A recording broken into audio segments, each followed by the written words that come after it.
এ ভাইয়া। আরে ভাই তুই কখন আসলি? আরে রাখো, দিলে তো আমার দামি জামাটা নষ্ট করে। কি করতেছো তুমি?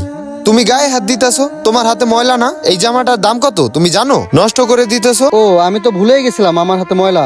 আচ্ছা চল চল ঘরে চল, এখানে অনেক রোদ, চল। ঘরে যাব মানে? ঘর আছে তোমার? আরে তুমি তো একটা ভিখারি, থাকো তো আমার ঘরে। আজ পর্যন্ত পারছো একটা ঘর বানাইতে? দাঁড়াও, এইখানেই কথা আছে। শোন না ভাই, তুই যা বলার ঘরে যা বলিস।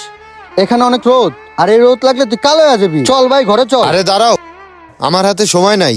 আমি খুবই ইমার্জেন্সি একটা কাজে আসছি। কাজ শেষ করে আমার আবার ঢাকায় ব্যাক করতে হবে। আর ভালো কথা, ভাবি কই? তুই তো জানিস ভাই, একার পক্ষে আমার সংসার চালানো সম্ভব না। নুন আনতে পান্তা ফুরায়, সবকিছুর দাম বাড়তি। হইছে হইছে, আর নাকামো করা লাগবে না। যা জিজ্ঞাসা করছি সেটা বলো, ভাবি কই? তোর ভাবি তো কুদ্দুস কাকা বাড়িতে কাজে গেছে। আর লোকের বাড়িতে কাজ না করলে খাবো কি করে? কি? লোকেদের বাড়িতে কাজ করতেছে? আরে ভাবি তো চাইলে আমার বাসায় কাজ করতে পারে। আরে যেই টাকাটা আমি অন্য মানুষকে দেই, সেই টাকাটা তো ভাবিরে দিলে তোমার সংসারটা ভালো চলবে। এই তুই কি বলতাছস? তোর ভাবি তোর বাড়িতে কাজ করবে মানে? হ্যাঁ, তো সে অন্যের বাড়িতে কাজ করতেছে না? আমার বাড়িতেও কাজ করলে তো সেম টাকা পাবে, তো সমস্যা কোথায়? সে তো আর শিক্ষিত মহিলা না যে তারে আমার অফিসের চাকরি দেব। তার কি সেই যোগ্যতা আছে যে আমার অফিসে চাকরি করবে? হ্যাঁ, আমাদের তো আর সেই যোগ্যতা নেই, সব যোগ্যতা তো তোরই হইছে আছে। হইছে, এখন আর ন্যাকামি করা লাগবে না আমার সামনে। এখন কাজের কথায় আসি। কাজের কথা? কি কাজের কথা? এত বছর পরে আসলি, কথাটা ঘরে যা বললে হয় না? না হয় না, এইখানেই বলতে হবে। আমি আমার জায়গাটুকু বিক্রি করব। কি কস ভাই? তোর ওই জায়গাটুকু বিক্রি করলে আমরা থাকবো কোথায়? থাকবা কোথায় মানে? সেটা তোমাদের ব্যক্তিগত ব্যাপার। তোমরা কই থাকবা না থাকবা সেটা তোমরা ডিসাইড করো। আমার জায়গা আমি বিক্রি করব, সেটা আমার ব্যক্তিগত ব্যাপার। তোর থাকা না?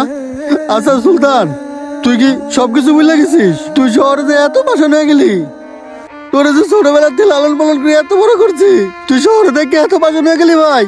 তোর শহরে রেখে পড়ালেখা করাইছি, তোর চাকরির ব্যবস্থা করে দিছি আমার জমি বিক্রি করে। তুই কি সবকিছু ভুলে গেছিস ভাই? আসলে আমি ব্যর্থ। তোরে যদি সঠিক শিক্ষাটা দিতে পারতাম, তাহলে আজকে আমাদের এগুলো দেখা লাগতো না। আরে থামো, কি করতেছো? হ্যাঁ, লোকরে দেখাইতেছো যে তুমি আমার জন্য কষ্ট করছো, আমার জন্য টাকা নষ্ট করছো, আমার জন্য জায়গা বিক্রি করছো। হ্যাঁ, ন্যাকামো করো। বড় ভাই হিসেবে ছোট ভাইয়ের জন্য এটা তোমার একটা কর্তব্য ছিল, যার কারণে তুমি জায়গা বিক্রি করে আমার পড়াশোনা করাইছো। ওইগুলো এখন আর দেখার বিষয় না ভাই। তুমি আমাকে পড়াশোনা করাইছো ঠিকই, কিন্তু ঢাকায় যাই আমি নিজের যোগ্যতায় চাকরি নিছি। আরে ঢাকায় আমি নিজে একটা 10 তলা বাড়ি বানাইতেছি, তো তার জন্য আমার কিছু টাকা শর্ট পড়ছে। এই জন্য গ্রামে আসছি আমার নিজের জমিটা বিক্রি করব। তো এইখানে এত কথা কি বলার? তোমার তো আর নিজের জায়গা না যে তুমি কোন দুঃখে এত ন্যাকামো করতেছো। সুলতান, সেই বাবা মা মারা যাওয়ার পর থেকে, সেই ছোট্টবেলার থেকে লালন পালন করে এত বড় করছি। আর তোর ভাবি জানি তোর অবহেলা না করে, এর জন্য আমি একটা বাচ্চা পর্যন্ত নেই নাই। আর সেই সুলতান তুই আমার লোকে এরকম কাজ করতে পারলি? তোর ভাবির নিয়ে আমি কার দুয়ারে যাবো? আচ্ছা, তোমার সমস্যাটা কি? হ্যাঁ, তোমার থাকার জায়গা নাই তো? আমার 10 তলা বিল্ডিং এ একটা দারোয়ানেরও প্রয়োজন আছে, সেখানে তুমি দারোয়ানের দায়িত্বটা পালন করো, আমার নো প্রবলেম। এখন এত কথা না বলে দাঁড়াও, আমি সবকিছু সাইন করে দিছি। এবার তুমি সাইন করে দিলে আমার জায়গাটুকু আমি বিক্রি করতে পারবো। এই নাও সাইন করো, ধরো। আরে নাও না, ধরো। ধরো না কেন, ধরো। আর তাড়াতাড়ি করো, আমার হাতে সময় নেই। আচ্ছা আমি বাসাতে কলম নিয়ে আসতেছি। দাঁড়াও, কই যাও? কি ভাবছো আমারে? গ্রাজুয়েশন কমপ্লিট করা ছেলে আমি, আমার কাছে কলম আছে। এই নাও কলম ধরো, আর তাড়াতাড়ি সাইন করো। বাবা মারা যাওয়ার পর একটা জায়গা ছিল, সেই জায়গাটা তুই বিক্রি করে দিলি। কি করতেছো তুমি? তাড়াতাড়ি করো। তুমি জানো না আমার হাতে সময় নেই? তাড়াতাড়ি যাওয়া লাগবে। কি যে করতেছে। তাই না? যা, তুই চলে যা। সিগনেচার পাইছিস তো, তুই এখন চলে যা। যা, এই গ্রামের মানুষের সামনে আমি জোর গলায় বলেছি যে আমার ভাই সুলতান ঢাকায় পড়াশোনা করতেছে, ঢাকায় চাকরি বাকরি করবে, আমি এই গ্রামে থাকবো না। আমার ভাই সুলতান আমাকে ঢাকায় নিয়ে যাবে। এখন এই গ্রামের মানুষের সামনে আমি কিভাবে মুখ দেখাবো? অবশেষে আমার কপালে এটাই ছিল। এই শোনো কি এখন জামা কাপড় নিয়ে যাবি? তুই খুলে দেয়। ভাই, আমি তোমারে সিগনেচার করে দিতে বললাম আর তুমি করে দিলা। তুমি একবারও জিজ্ঞাসা করলা না যে সুলতান এই স্ট্যাম্পে কি লেখা আছে? তুমি পড়াশোনা করো নাই ঠিক কথা, কিন্তু তোমার এই ভাই তো শিক্ষিত। এই সাইনটা করার আগে কিন্তু একবার অন্তপক্ষে জিজ্ঞাসা করা উচিত ছিল তোমার। ভাই, ওই স্ট্যাম্পে কি লেখা আছে একবার আমাকে একটু পড়ে শোনা। কই, তুমি তো একবারও জিজ্ঞাসা করলা না? তুমি তো একটাবার বলতে পারতা যে সুলতান তুই আমার সব নিয়ে যাস, যা, অন্তত পক্ষে একবার জিজ্ঞাসা করতে পারতা যে এই স্ট্যাম্পে কি লেখা আছে, একবার একটু পড়ে শোনা। কই, তা তো বললা না। এ সুলতান নে, তুই আমার কি মনে করছো? তুই আমার জায়গা সম্পত্তি সব কিছু নিয়ে গেছিস, দেখা তোর উপরে আমার বিশ্বাসটা উঠে গেছে। আরে ভাই না, তুই আমার এই জায়গায় ভাইয়া, তুমি সবসময় তোমার এই অন্তরে আমারে রাখছো, আর কি ভাবছো তুমি আমার অন্তরে থাকবা না? আচ্ছা তুই কি বলতে চাচ্ছিস? তাহলে শোনো, গ্রামে আসার সময়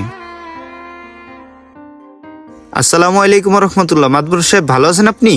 ওয়ালাইকুম আসসালাম। আরে সুলতান, তুমি এতদিন পর কই থেকে? বাড়ি কোন খোঁজ খবর হয় তুমি? আসলে মাদবর সাহেব, আপনারা তো ভালো করেই জানেন যে আমি দীর্ঘ 6-7 বছর ঢাকায় ছিলাম। তার জন্য অনেক ব্যস্ততার কারণে আর কি বাড়ির কোনো খোঁজ খবর রাখা হয়নি। তোমার ভাই তো অনেক গর্ব করে বলতো যে আমার ভাই ঢাকা শহরে পড়াশোনা করে অনেক বড় হবে, আমার অনেক গর্বিত হবো, এই সেই আশার বিষয়। তো আসলে তো সেটাই দেখা যাচ্ছে। হ্যাঁ মাদবর সাহেব, এর জন্যই তো দেশে আসলাম আমি, ভাইয়াকে একটি সারপ্রাইজ দেবো বলে। কি সারপ্রাইজ দেওয়ার জন্য? আসলে মাদবর সাহেব, আমাদের জায়গা জমি যা ছিল সব বিক্রি করে ভাইয়া তো আমার অনেক পড়াশোনা করাইছে ঢাকা শহরে। তো পড়াশোনা শেষ করে আমি এখন ঢাকায় একটি জব পাইছি। সে জবে আলহামদুলিল্লাহ ভালো একটা স্যালারি পাই। এই নিয়ে আমি ঢাকা শহরে একটি 10তলা বাড়ি বানাইছি। তা আমার এখন চিন্তা ভাবনা আছে যে এত কষ্ট আমার ভাইয়া করছে, যে আমি এই বাড়িটি আমার ভাইয়ের নামে লেখা দেওয়ার জন্য আসছি গ্রামে, আর এখন ভাইয়ারে নিয়ে যাব। যাই হোক, তুমি ভালো একটা ডিসিশন নিছো। এই কথাটা শুনলে তোমার ভাই অনেক খুশি হবে। যাও তোমার ভাইয়ের সাথে বলো যে হ্যাঁ, আচ্ছা মাদবর সাহেব, থাকেন, দোয়া করেন আমাদের জন্য। ছেলেটা আসলেই ভালো একটা উদ্যোগ নিছে। ভাইয়া, সেই বাবা মা মারা যাওয়ার পর থেকে, সেই ছোট্টবেলা থেকে তুমি আমারে লালন পালন করে বড় করছো। আর তুমি কিভাবে ভাবলা যে তোমার এই ভাই তোমারে ভুলে যাবে? তুমি এই ভাইয়ের অন্তরে আছো এখনো। ভাইয়া, তুমি আমার কলিজা। আর আসার সময় প্রথমে যেই খারাপ ব্যাপারটা করছি তোমার সাথে, তার জন্য আমি এক্সট্রিমলি সরি ভাইয়া। আমাকে তুমি মাফ করে দিও। আমি ভুল করছি ভাইয়া, সরি ভাইয়া, আই এম এক্সট্রিমলি সরি ভাইয়া। আমাকে তুমি ক্ষমা করে দিও, প্লিজ আমাকে আরে ভাই, ক্ষমা তুই করে দাও এগুলো কি ভাইয়া। করতেছস? আয় ভাই, তুই আমার বুকে আয়। আমাদের সমাজে এরকম অনেক ছোট ভাই আছে যারা কিনা মূর্খ শিক্ষিত বড় ভাইদেরকে ভুলভাল বুঝিয়ে তাদের জায়গা সম্পদ সবকিছু হাতিয়ে নেয় শুধুমাত্র একটি কলমের আঘাতে। তবে একটা কথা মনে রাখবেন, কাউকে ঠকে কারো জায়গা সম্পদ আত্মসাৎ করে ভালো থাকতে পারে না, হোক এই কালে হোক পরকালে।